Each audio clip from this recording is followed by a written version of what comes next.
آج سے قریب 3000 سال پہلے مصر پر ایک ظالم بادشاہ کی حکومت تھی، جو ایک ظالم و جابر ہی نہیں بلکہ اس نے خدائی دعویٰ بھی کر رکھا تھا اور اس نے آسمانوں کے خدا سے جنگ کرنے کا اعلان کیا تھا۔ بادشاہ فرعون ایک بد کردار شخص تھا۔ اس نے اپنی قوم کو یہ حکم دیا تھا کہ وہ اس کے سامنے سجدہ کرے، اور اگر کوئی بھی اسے سجدہ کرنے سے انکار کرتا تو وہ اسے جان سے مار ڈالتا۔ اس زمانے میں اللہ تعالیٰ نے اپنے سچے پیغمبر موسیٰ علیہ السلام کو مبعوث فرمایا۔ آپ نے بنی اسرائیل کو اللہ تعالیٰ کی طرف دعوت دی اور انہیں جھوٹے خدا فرعون سے باز آ جانے کی ہدایت کی۔ تو کچھ اس طرح فرعون کے گھر میں سے ہی ایک خاتون نے موسیٰ علیہ السلام پر ایمان لایا اور اس کے اللہ پر۔ اس خاتون کا نام مشاطہ تھا، جو کہ فرعون کے گھر میں خادمہ تھی۔ فرعون نے اس سے اپنی بیٹی کی خدمت کا کام کرنے کے لیے رکھا ہوا تھا۔ ایک دن وہی خاتون فرعون کی بیٹی کے بالوں میں کنگھی کر رہی تھی۔ کنگھی کرتے ہوئے اتفاقاً اس کے ہاتھوں سے کنگھی گر پڑی۔ جب وہ نیچے سے کنگھی اٹھانے لگی تو بے ساختہ اس کی زبان سے بسم اللہ کا نام نکلا۔ اس پر فرعون کی بیٹی نے کہا کہ آج تو نے ایک عجیب کلمہ پڑھا ہے۔ وہ اس لیے کہ خدا تو میرے باپ فرعون ہی ہیں، تو پھر تم نے یہ کس کا نام لیا ہے؟ اس نے جواب دیا کہ فرعون خدا نہیں ہو سکتا، خدا تو وہ ہے جو مجھے اور تجھے اور تیرے باپ فرعون کو روزی دیتا ہے۔ اس پر شہزادی نے کہا کہ آج کیا تو میرے باپ کے سوا کسی اور کو اپنا خدا مانتی ہے؟ اس نے جواب دیا کہ ہاں، میرا، تیرا اور تیرے باپ سب کا رب ایک ہی ہے جو آسمانوں کا مالک ہے۔ شہزادی نے اس کی اطلاع اپنے باپ کو دی۔ فرعون اس بات پر بہت غضبناک ہو گیا اور اس نے اس باندی کو اپنے دربار میں بلوایا۔ جب وہ حاضر ہوئی تو اس فرعون نے اس سے پوچھا کہ کیا تو نے میرے سوا کسی اور کو اپنا رب مان لیا ہے؟ اس خادمہ نے صاف صاف کہہ دیا کہ میں تمہیں خدا نہیں مانتی، میرا اور تیرا رب اللہ تعالیٰ ہے جو بلندیوں اور بڑی بزرگی والا خدا ہے۔ فرعون اس کی باتیں سن کر حیرت زدہ رہ گیا۔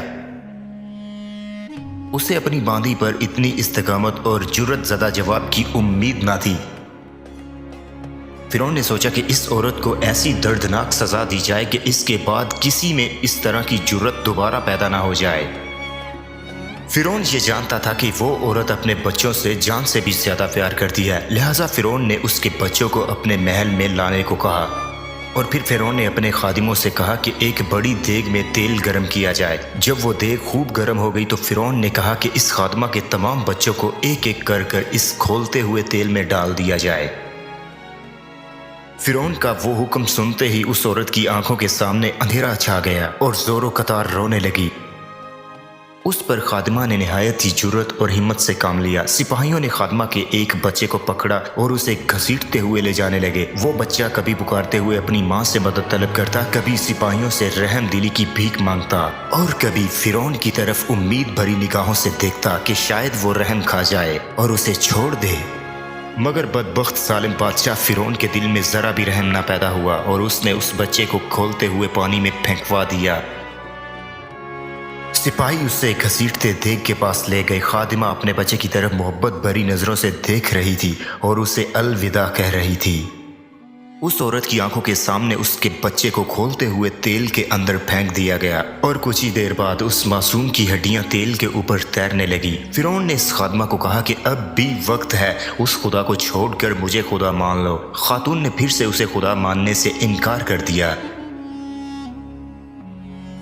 فرعون عورت کی اس ثابت قدمی اور ہمت کو دیکھ کر دنگ رہ گیا۔ کچھ ہی دیر میں اس کے دوسرے بچوں کو بھی تیل میں ڈال کر اس کی آنکھوں کے سامنے ہلاک کر دیا گیا،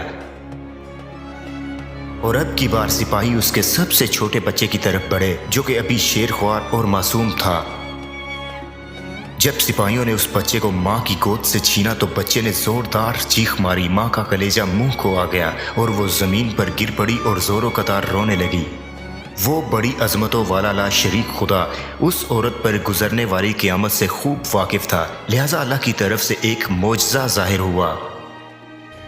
وہ شیرخوار بچہ جو ابھی بول بھی نہ سکتا تھا، اس میں اللہ تعالیٰ کی طرف سے بولنے کی طاقت آ گئی، اور فرعون کی بھری محفل میں بول اٹھا کہ اے میری ماں، تو حق پر ہے، بے شک اس دنیا کی سزا آخرت کے مقابلے میں بہت ہلکی ہے۔ فرعون کے دربار میں موجود سبھی لوگ اس کم عمر بچے کے بول اٹھنے پر حیرت زدہ تھے، مگر ان کے دلوں پر لگے کفر کے تالے پھر بھی نہ کھل سکے، اور اس بچے کو بھی دیگ میں ڈال کر راکھ کر دیا گیا۔ اور کچھ ہی دیر بعد یہ بے خطا معصوم موت کی آغوش میں چلا گیا۔